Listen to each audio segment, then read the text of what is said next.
Pronto. Desculpa, eu tinha esquecido de colocar para gravar.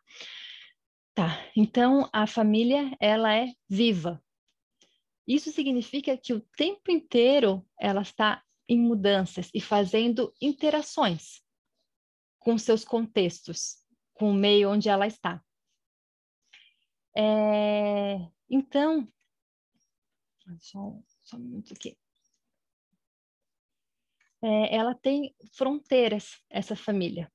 Então, às vezes, essas fronteiras, elas são muito rígidas, muito fechadas, né? Ou seja, tem pouca troca com o meio.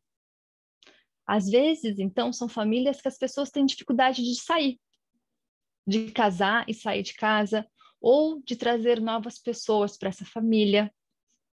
Ou às vezes são aquelas famílias que cada um come num lugar separado, num lugar diferente, sabe? Ninguém come junto. Não se fala muito sobre sentimento, emoção, é todo mundo mais distante, cada um na sua. Tem aquelas famílias que têm a fronteira mais nítida, ou seja, algumas pessoas conseguem entrar, outras conseguem sair, né? Tem trocas. As pessoas conseguem almoçar juntas, conseguem conversar sobre o que sente. Agora, tem algumas famílias que as fronteiras são difusas. O que que significa? É como se essa membrana que faz a fronteira da família quase não estivesse difusa. Então, é como se as pessoas de fora o tempo inteiro conseguem entrar e sair. Aquela família a família externa, ampliada toda da opinião, sabe? Entra e sai, não, tudo meio caotizado. Às vezes os filhos fazem função dos pais, os pais fazem função do filho, fica tudo meio misturado, caotizado.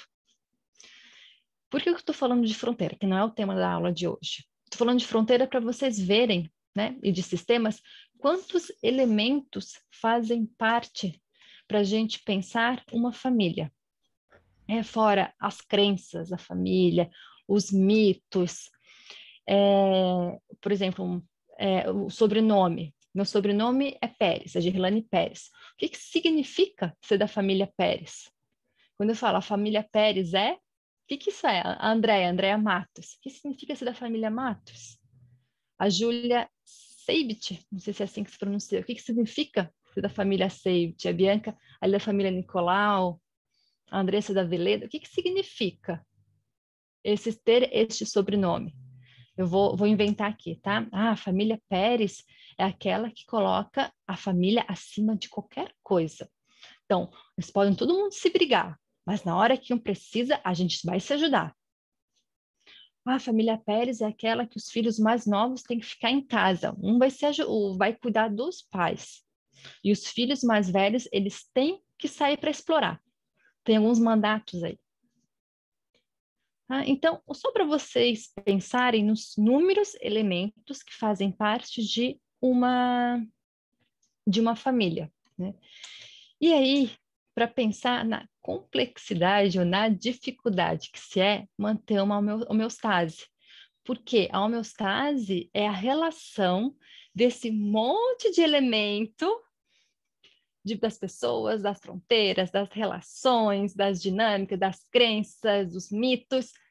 Eles o tempo inteiro eles estão se interagindo e ficando ali, se autorregulando. Ficando ali. O que pode nessa família, o que não pode. Então, ali, está tendo o tempo inteiro as coisas, eles se mexem, mas ficam ali, na homeostase. E aí, se entra um elemento novo, rapidamente se reorganiza. Ou se rechaça, né? Não aceita esse novo elemento, ou se pensa e se organiza novamente a partir dessa nova entrada de novo elemento, que pode ser uma crença, uma mudança. Isso significa, então, quando uma pessoa no sistema ou um elemento no sistema muda, ele vai criando ressonâncias e vai mudando os demais sistemas. Às vezes com mais força, às vezes com menos força, mas tem as mudanças. Bem, na cibernética, nós temos a causalidade circular retroativa e a causalidade circular recursiva. Então, vou primeiro falar da retroativa e depois da recursiva. Então, qual foi a grande inovação? Quando a gente pensa, né, em cibernética, quando trouxe, né, tirou da máquina e trouxe para pensar a família e as relações humanas. Uma primeira é que há múltiplos elementos que visam a homeostase, ou seja, o equilíbrio. Então, primeiro, se olhou que tem muitos elementos, assim como, por vezes, uma máquina tem muitos elementos. E uma segunda que se percebeu também é que a causa age nos efeitos e os efeitos agem na causa. Vou repetir. A causa age nos efeitos e os efeitos agem na causa. O que significa isso? Que não tem mais daí um pensamento linear de causa-consequência, causa-consequência. E sim circular. Faz sentido para vocês? Tá, eu vou ler um exemplo, tá bom? O exemplo é dessa revista aqui, que se chama Nova Perspectiva Sistêmica, tá? Ela tem no site para quem quiser baixar, eles estão sempre atualizando, é uma revista muito boa, tem artigos bem bons, tá? É sobre um casal, que eu vou ler para vocês, é bem rapidinho, ó. E aí eu quero que vocês tentem perceber o movimento circular, tá? O casal atendido na clínica escola permaneceu em processo psicoterapêutico durante cerca de 3 anos. E seus nomes foram modificados nesse artigo a fim de assegurar o sigilo dos membros. O marido, Tadeu, solicitava de sua esposa, Lia, carinho e cuidado. Ele cobrava essa atenção ampliando a questão para o sexo também. No entanto, Tadeu, um cuidador nato, não aceitava ser cuidado pela esposa e, por meio de mensagens não verbais, impedia que Lia manifestasse essa forma de amor por ele. Tadeu ocupava um lugar em sua família de origem de ajudante e cuidador. Apesar de ser o caçula, não recebia muita atenção, porque a mãe criou os filhos sozinha. A mãe que criou os filhos sozinha trabalhava muito para sustentar a família. Desse modo, Tadeu ocupava e recebia reconhecimento, assumindo essa posição de cuidador. Se Lia passasse a assumi-la também, onde e como ele ficaria?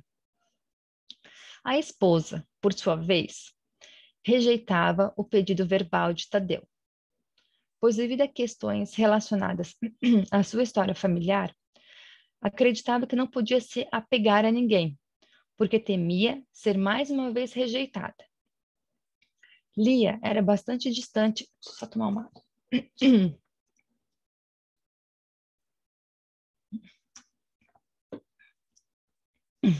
Lia era bastante distante de sua família de origem e não foi reconhecida como filha pela mãe, nem como irmã pelos irmãos. A única fonte de segurança que tinha era a avó. Então, Lia não sentia ter ao certo nenhum lugar na família. Por isso, com Tadeu era necessário rejeitar, para não ser novamente rejeitada. Tal ciclo do casal pode ser verificado na figura. Eles mostram uma figura aqui. Desse modo, cada membro do casal falha em algum nível do duplo vínculo, ao mesmo tempo em que reforça e o mantém. O modo rígido com que Tadeu cobra de Lia uma vida sexual conjugal mais ativa conforta a sua recusa, permitindo que ela evite o perigo de ser rejeitada. Este ciclo é uma maneira de um confortar o outro e manter o sistema em homeostase, evitando, portanto, o possível sofrimento trazido pela mudança. É neste sentido que as regras aplicadas valem para diferentes sistemas e o casal aplicará suas regras relacionais de forma não consciente no espaço terapêutico, também englobando o terapeuta. Tais regras não dizem respeito apenas ao casal, mas também às suas famílias de origem, assim como os aspectos mais amplos, como socioculturais e políticos. Bem, me ajudem a entender. Nós temos dois personagens, certo? O marido, o Tadeu, e a esposa, a Lia. Tadeu, ele era o cuidador. Não aprendeu a ser cuidado, certo? Se colocava nesse lugar de cuidar e ter dificuldade de depender. Só que, ao mesmo tempo, ele fazia um pedido verbal de ser cuidado. Então, ele passava uma dupla informação. Ele queria, mas o comportamento dele não permitia. E ele pedia mais relacionamentos sexuais com a esposa. Lia, em contrapartida, não tinha um lugar na família de origem e tinha medo de ser rejeitada pelo marido, por Tadeu. E aí, o que ela fazia? Para não ser rejeitada, ela rejeitava e evitava o maior medo dela, da rejeição, de não ter um lugar naquele espaço.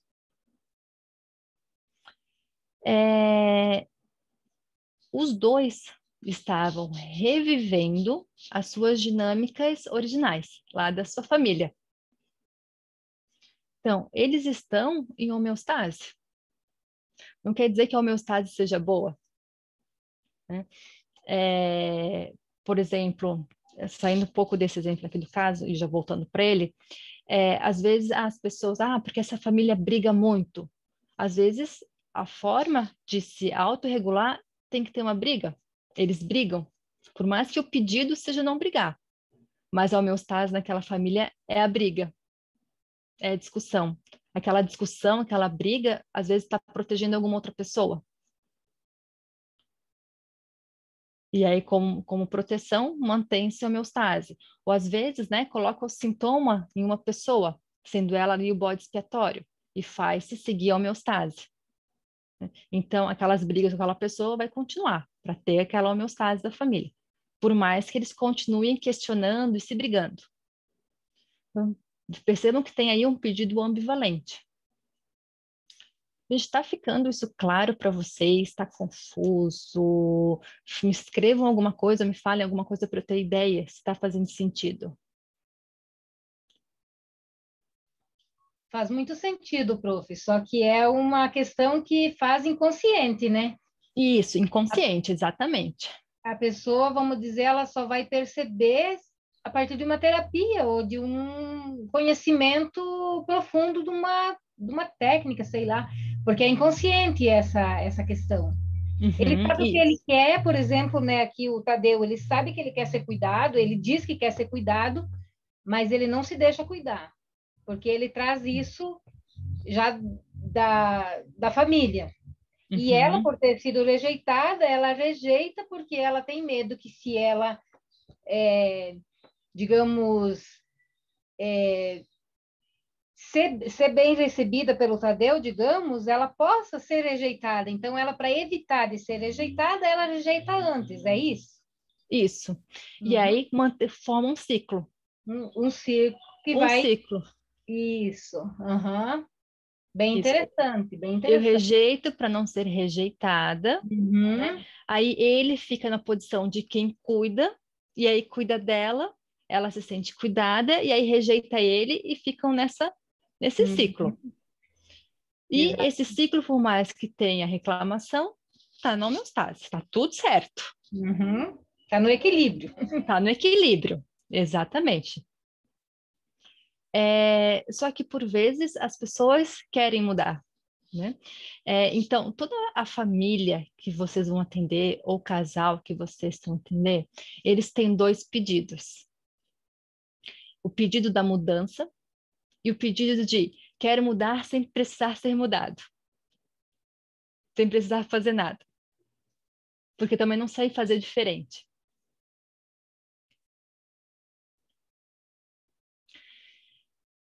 Bem, seguindo então, É...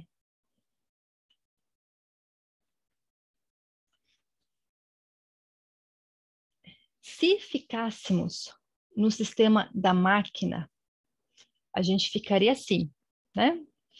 Agora a gente volta, fazemos algumas mudanças, colocamos alguns comportamentos, alguns elementos novos, mostramos para eles a dinâmica e eles mudam e seguem na homeostase.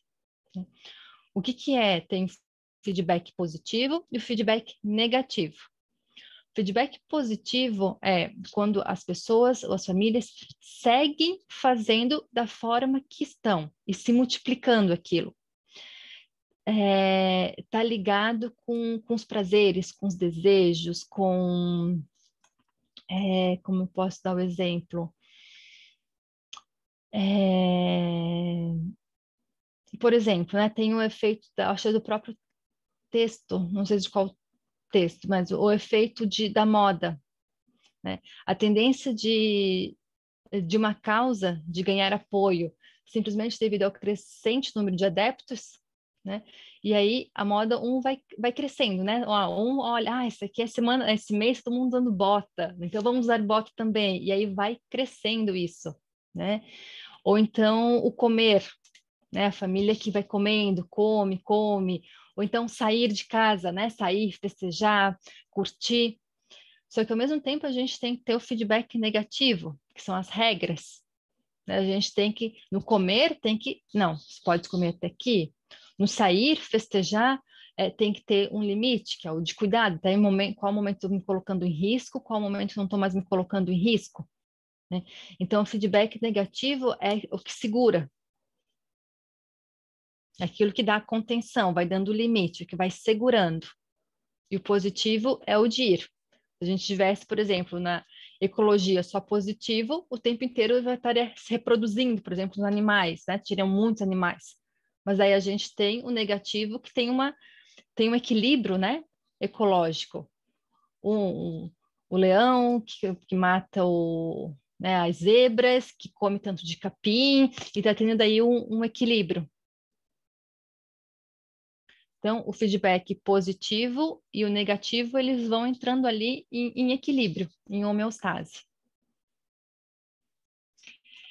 Qual é a diferença, então, da causalidade circular retroativa e recursiva? Que teve aí uma sacada muito bacana. Por quê? Porque quando acontece um chacoalhão numa família, uma mexida, elas não acabam sendo que nem uma máquina de voltar para o ponto inicial e recomeçar de novo, e voltar depois para o ponto inicial e começar de novo. As famílias não fazem desse jeito, as pessoas não acontecem desse jeito. Depois que tem uma mudança, a gente não pode mais voltar para o ponto inicial, porque já teve uma mudança, já teve uma experiência diferente, já teve um viver, um sentimento, uma emoção que apareceu, uma vida ali, né? Então, algo novo surgiu. Então, não tem mais como voltar para o ponto inicial, porque a pessoa já mudou, a família já mudou. Tem um filósofo que falou, que eu achei muito bacana, que é: um homem não passa duas vezes pelo mesmo rio, porque o homem já mudou quando for passar de novo, e o rio já mudou também.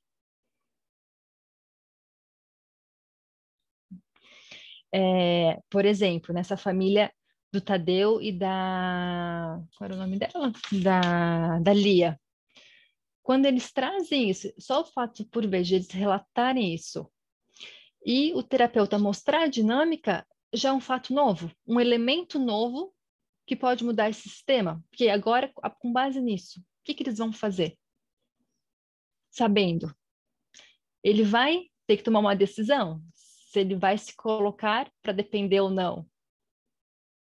Se ele vai ter essa coragem, e ela também. Claro, mediada ali pela terapeuta, né? Pelo terapeuta. Ela vai ter a coragem ali de assumir que ela tem um lugar nessa família, um lugar na vida dele, né? E olhar para toda essa relação, né, de rejeição que ela teve. Com base nisso, eles vão se colocar de uma outra forma na família, na relação dos dois. Não tem como voltar para o ponto inicial. Então, ao invés de ser circular, passa a ser um espiral. Porque não volta mais para o ponto inicial. Anda um pouquinho, né? Sobe um pouco. Então, não é nem mais causa e efeito. Tá fazendo sentido? Ah, tem uma pergunta aqui. Da Andréia. Como resolver esse impasse? Seria através da psicoeducação, mostrar essa dinâmica? Andréia, em relação ao casal, você está falando?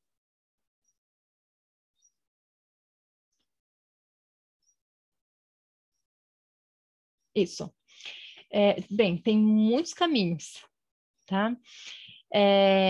E aqui é um trecho. Possivelmente olhar questões, os dois estão atualizando questões da família. Tem uma complementaridade desse casal.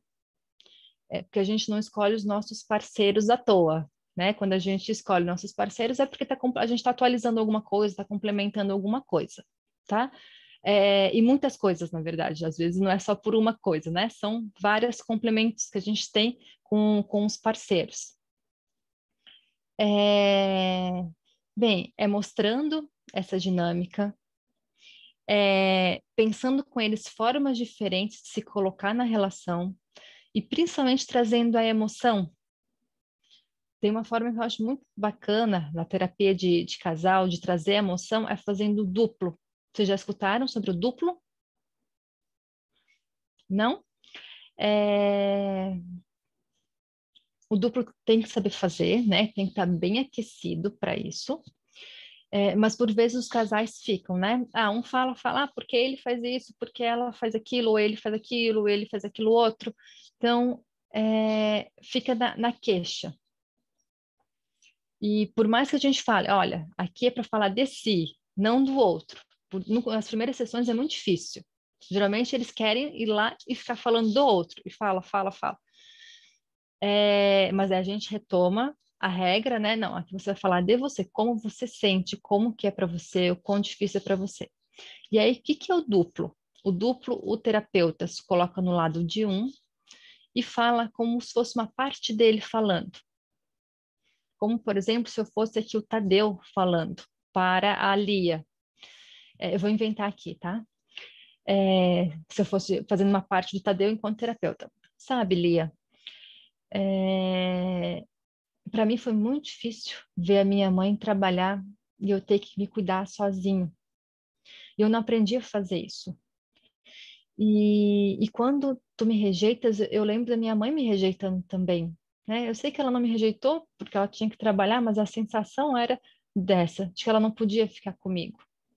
Então, quando você não fica perto de mim, não escolhe ficar comigo, me lembra de tudo isso. E talvez nós dois estejamos sentindo temos medo de sentir rejeição. E aí a gente não se conecta, a gente continua brigando. Esse é um jeito de fazer um duplo.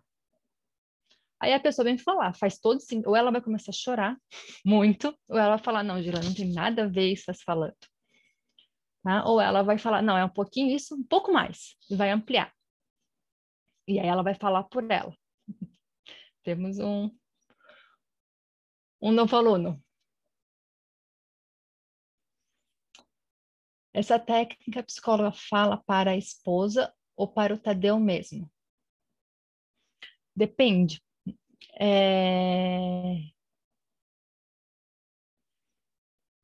Se eu estiver trabalhando no individual, eu vou colocar uma almofada me representando e vou falar por ele, né? Como se fosse falando para mim. Agora, eu posso fazer o duplo espelhado, mas essas são outras técnicas do psicodrama, né? Que, bem, daí vocês vão lá fazendo o curso, né? Porque eu fiz aqui o duplo, tem duplo espelhado, tem o espelho, então, assim, tem várias técnicas. Eu vou voltar para a cibernética, senão a gente não vai lá. Mas só para concluir a pergunta da Andréa, eu falaria para a esposa, né, para a Lia, e depois falaria pela Lia para o Tadeu, tá? Tá, outra pergunta, professora Gelane, quando o feedback negativo, quando o feedback negativo da família não é algo benéfico e acaba trazendo traumas, e o psicólogo enxerga isso, como mudar o pensamento da família sobre isso? Você. Oi? Essa também é assim, uma dúvida minha, não sei se é a mesma, mas é parecida, de repente a Pro se responde junto. Para mim, me parece que o feedback positivo é negativo e o negativo é positivo. Eu não sei por que que me parece isso, talvez eu não esteja entendendo ainda exatamente a função deles. Os dois são bons.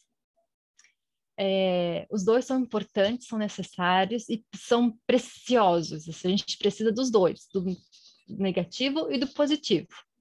Tá? Os dois são necessários, que a gente precisa ter do negativo, que são os limites, né?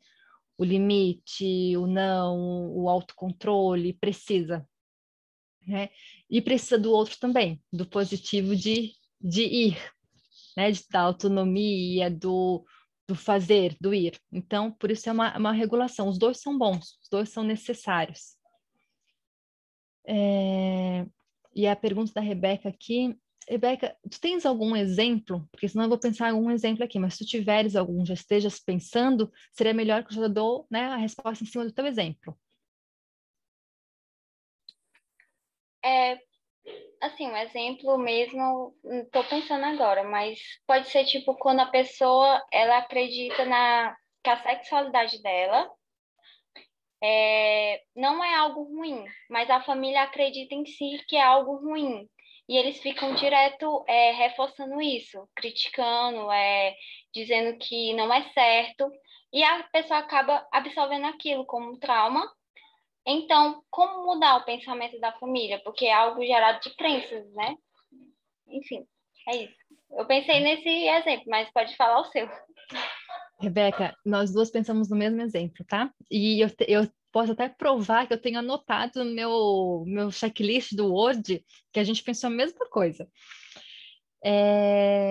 Então, o, na adolescência, o adolescente ele está descobrindo a sua sexualidade. Né? Só que o adolescente de agora é diferente do adolescente de alguns anos atrás e de muitos anos atrás, que a adolescência nem existia. Né? Até a infância não existia, né? Tem lá Felipe Arrê dizendo que na infância não era um espaço de brincadeira, né? Lá na Idade Média, era um espaço onde trabalhava-se nas indústrias, trabalhava na fábrica. Na Idade Média, não, na Idade... na Revolução Industrial. Bem, então, o que a gente percebe é uma mudança constante do modelo de sociedade, do jeito de ser da sociedade. Né? Voltando, então, novamente para o espiral, né? Que a sociedade nos faz e a gente faz a sociedade. Tá? E isso o tempo inteiro nós vamos mudando. E eu estou falando isso porque como que essa família passou primeiro pela etapa da adolescência? Foi possível? Não foi possível? Como que eles descobriram a sua sexualidade? Foi possível descobrir a sexualidade porque a adolescência hoje eles têm esse espaço de autodescoberta, né? De eu gosto de menino, eu gosto de menina, eu gosto assim, eu gosto assado, do que eu gosto, quem eu sou, né? Então tem esse espaço. Um tempo atrás isso não existia. Né? Menina gostava de menino, menino gostava de menina e tinha os excluídos. E ponto. E um pouco mais antes disso ainda era mais difícil ainda. Então, primeiro pensar com essa família, né? Como que eles descobriram a sexualidade deles? Tu estás trazendo, Rebeca, são crenças, quando a família tem crenças muito rígidas, né? E as crenças rígidas a gente não desfaz pela argumentação, não é pelo argumento, é pela emoção, pelos sentimentos que tem. E aí você pode perguntar como que era a sua infância, Quais as cenas que você lembra da sua infância, da sua adolescência? Como que foi? E aí vai ressignificando isso junto com a pessoa, com aquela família. E eu tenho percebido esse tema bem comum no consultório, tá? As famílias com certas dificuldades de lidar com a sexualidade dos adolescentes e o ser adolescente, né? Com exigências do tipo, tá, mas tem que tomar decisão, né? Como assim? Uma hora que é uma coisa, outra hora que é outra coisa, né? Olha, mas qual vai ser o futuro dessa pessoa, né? Como é que vai ser o teu futuro? Tem que tomar uma decisão é agora. Né? Então, eu tenho visto as famílias nesse movimento. Né? E aí eu vou conversar lá sobre a adolescência. Foi assim, foi uma adolescência que não existiu. Eles eram crianças adultas, jovens adultos, né? Que não puderam passar por esse espaço.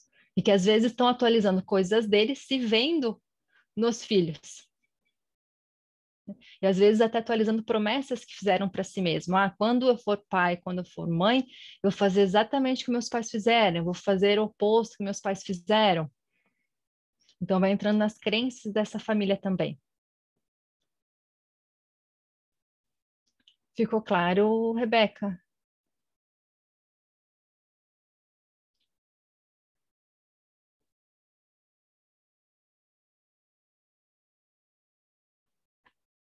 Tá. Deixa eu voltar aqui para uma pergunta da Bianca. Essa técnica, aquela do duplo, né? Serviria para fazer o cônjuge perceber e ouvir o que o outro tem a dizer? Isso, exatamente. O que o outro tem, o que está por trás daquela fala da queixa. Isso. Tanto o outro, o cônjuge, né? Quanto a própria pessoa. Daí depende do que move a família, daí eu já não sei em que momento que eu estava falando. As crenças. Não, a Sena já respondeu mesmo. É porque ela falou sobre. Eu não lembro o que ela disse, mas eu botei isso daí. Sobre reforço negativo e positivo. Aí eu falei sobre as crenças da família. Tá. Para a gente ir finalizando, que termina às 4, né? É isso, né? Tá, para a gente finalizando, então, deixa eu pegar minha listinha aqui. Algo para vocês ficarem, né? Da causalidade circular recursiva. Lembrar sempre do espiral, que nunca volta para o ponto inicial, e que, nesse momento, tanto os produtores e os efeitos, eles são produtores e causadores do que produz. O produto, os produtos e os efeitos são produtores e causadores. Por exemplo, a sociedade, ela é produzida pelas interações entre as pessoas. Mas, quando uma vez produzida, essa sociedade, ela retroage sobre os indivíduos e os produz. Ou seja, os indivíduos produzem a sociedade que produzem os indivíduos. E a gente vai vendo as mudanças que acontecem, né? Se a gente olhar lá para os anos 70, a forma de se vestir, de se relacionar é diferente dos anos 90, que é diferente dos anos 2021. Ser adulto naquela época, nos anos 70, é diferente de ser adulto agora no 2021, por exemplo. Eu tenho 37 anos. Quando eu via foto, né? Tias minhas com 37 anos, era outra expressão do rosto, né? Já tinham muito mais cabelo branco, era uma outra forma. Né? Então, o modelo de sociedade vai nos mudando e a gente vai mudando por conta dessas novas interações e dos inúmeros elementos que surgem. Essa dinâmica familiar, né? Esse jeito de ser família, ele precisa sempre, o tempo inteiro, ser contextualizado. O que isso significa?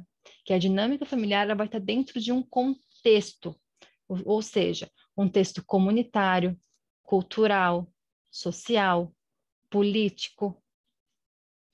Então, não pode ser visto de forma isolada. Vocês estão percebendo o tempo inteiro eu estou complexificando, né? eu estou vários elementos da família, agora eu estou colocando contexto, que o tempo inteiro o contexto ele vai influenciando nessa família e fazendo modificações. Então, como a família é viva, as interações são vivas, ela vai estar sempre nesse circuito. Vai estar sempre assim. Algumas famílias têm mais dificuldade de mudança, outras têm mais facilidade. Bem, gente, acho que eu preparei para vocês é isso. Vocês têm alguma dúvida, alguma pergunta?